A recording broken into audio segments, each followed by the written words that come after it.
नमस्कार विद्यार्थी मित्रांनो, जे विद्यार्थी डी फार्म नंतर डायरेक्ट सेकंड इयर बी फार्म लॅटरल एंट्री बी फार्म DSPला ॲडमिशन घेत आहेत, त्यांच्या कॅपराऊंड 1 अर्थात पहिल्या प्रवेश फेरीचे अलॉटमेंट अर्थात पहिल्या प्रवेश फेरीत कॅपराऊंड 1मध्ये तुम्हाला कॉलेज मिळालं आहे की नाही हे कसं चेक करायचं याबाबत अनेक जण विचारत आहेत. तर लक्षात ठेवा, CET सेलच्या वेबसाईटवरती यायचं आहे, CET सेल असं सर्च करायचं आहे. अनेकांनी काल कमेंट करून विचारलं, पण माझी तब्येत ठीक नसल्यामुळे मला व्हिडिओही बनवता आला नाही किंवा कमेंटला रिप्लाय देता आला नाही. मात्र आता वेळात वेळ काढून मी हा व्हिडिओ बनवतो आहे. तर CET सेलची पहिली वेबसाईट, त्याच्यावरती या ॲडमिशन पोर्टल DSPचं आहे, त्याच्यावरती तुम्हाला जायचं आहे. ॲडमिशन पोर्टल 2026-27 त्यामध्ये टेक्निकल एज्युकेशन अंडर ग्रॅज्युएटमध्ये खाली DSPचं जो आपला ऑप्शन आहे त्याच्यावरती जायचं आहे.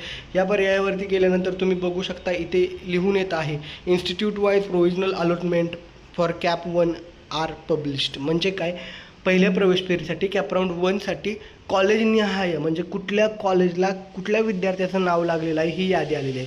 परंतु वैयक्तिकरित्या जे विद्यार्थ्याला बघता येतं की मला कोणतं कॉलेज लागलं आहे, तो पर्याय अजून अवेलेबल झालेला नाही. तो पर्याय देखील इथंच डॅशबोर्डवरती येईल. काय करायचं आहे, इथं ज्या 3 आडव्या लाईन आहेत डॅशबोर्ड, त्याच्यावरती क्लिक करायचं. त्याच्यावरती क्लिक केल्यानंतर बघू शकता एक पर्याय येतो आहे प्रोव्हिजनल अलॉटमेंट. अर्थात आता इथं फक्त एकच पर्याय आहे, इन्स्टिट्यूट वाईज अलॉटमेंट लिस्ट. तर काय होणार आहे, इन्स्टिट्यूट वाईज अलॉटमेंट लिस्ट म्हणजे काय, तुम्ही जे काही कॉलेजची नावं टाकलेली होती, समजा तुम्ही 4-5 कॉलेजची नावं टाकली, 10 कॉलेजची नावं टाकलीत, त्या कॉलेजच्या यादीमध्ये जाऊन बघू शकता. इथे कॅप 1 व्ह्यूवरती क्लिक केलं तर त्या कॉलेजला तुमचं नाव लागलं आहे की नाही अशा पद्धतीनं बघू शकता.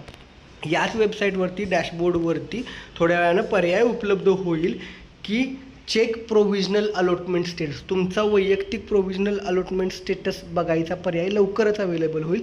तुम्ही लॉग इन करून आणि वेबसाईटवरती येऊन असं डॅशबोर्डवरती चेक करत राहा. आणि जर तुम्ही मोजकेच कॉलेज टाकले असतील तर या पद्धतीनं कॉलेजला त्या नाव लागलं आहे की नाही हे कॉलेजच्या लिस्टला बघू शकता.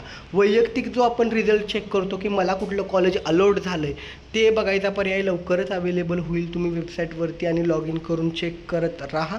दरम्यान बरेच कॉलेज असतात की ते ज्या कॉलेजचं नाव अलॉट झालेलं आहे, विद्यार्थ्याचं नाव अलॉट झालेलं आहे, त्याला कॉन्टॅक्ट करत असतात. आणि तुम्ही देखील मोजकेच पर्याय टाकले असतील तर त्या कॉलेजच्या यादीमध्ये जाऊन तुमचं नाव आलेलं आहे की नाही ही गोष्ट बघू शकता. अर्थात आता पुढची प्रोसेस काय असणार आहे, जर तुम्हाला मिळालेलं कॉलेज आहे ते पहिल्याच क्रमांकाचं असेल तर ते ॲटो फ्रीज झालेलं आहे, ते घ्यावं लागेल. आणि तुम्हाला मिळालेलं कॉलेज दुसऱ्या तिसऱ्या इतर कुठल्याही क्रमांकाचा असेल तर तुम्ही हवा असेल कॉलेज तर ते घेऊ शकता, फ्रीज करू शकता. ते कॉलेज नको आहे तर नॉट फ्रीज बेटरमेंट करू शकता. पुढच्या राऊंडला अजून चांगलं कॉलेज मिळतं आहे का हे बघू शकता. पण पुढच्या राऊंडला लक्षात ठेवा, पहिले 3 क्रमांक ॲटो फ्रीज होणार आहेत, त्याच्या पुढच्या राऊंडला पहिले 6 क्रमांक ॲटो फ्रीज होणार आहेत. हा बदललेला नियम आहे. आणि दरम्यान जर तुम्ही नॉट फ्रीज बेटरमेंट करताय, तुम्हाला कॉलेजमध्ये जायची गरज नाही आहे.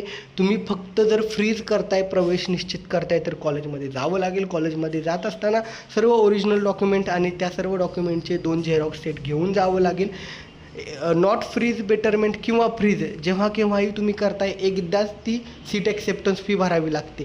म्हणजे असं नाही की आता नॉट फ्रीज बेटरमेंट करताय म्हणून पुन्हा ज्यावेळेस फ्रीज करताय त्यावेळेस तुम्हाला पुन्हा 1000 रुपये द्यावे लागतील, असं नाही. पूर्ण प्रोसेसमध्ये एकदाच ते कधी ना कधी भरायचं असते. आशा आहे की यामध्ये बरेच तुमचे डाऊट सॉल्व झाले असतील. थोड्या वेळानं वेबसाईटवरती येऊन चेक करत राहा की इंडिव्हिज्युअली कॉलेजचं नाव चेक करायचा पर्याय आला आहे का. डॅशबोर्ड आणि लॉग इनमध्ये चेक करत राहा. आता एक डेमो म्हणून दाखवतो. समजा मी गव्हर्नमेंट कॉलेज अमरावतीवरती क्लिक केलं तर गव्हर्नमेंट कॉलेज अमरावतीला फर्स्ट कॅप राऊंडसाठीची जी PDF फाईल आहे अशा पद्धतीनं ओपन होईल. आणि त्यामध्ये कुठल्या विद्यार्थ्याचं नाव लागलेलं आहे, त्याची कॅटेगरी कुठली आहे आणि त्याला डिप्लोमाला किती मार्क्स होते, ही सगळी गोष्टींची माहिती त्या ठिकाणी अवेलेबल होऊन झालेली आहे. तर अशा पद्धतीनं तुम्ही अलॉटमेंट बघू शकता. लवकरच तिथे इंडिव्हिज्युअल अलॉटमेंट पाहायचा पर्याय येईल, ते तुम्ही चेक करत राहा. ही माहिती आवडली असेल, माझे एफर्ट्स आवडत असतील तर व्हिडिओला लाईक करायला आणि सर्वांसोबत शेअर करायला विसरू नका. धन्यवाद. थँक्यू.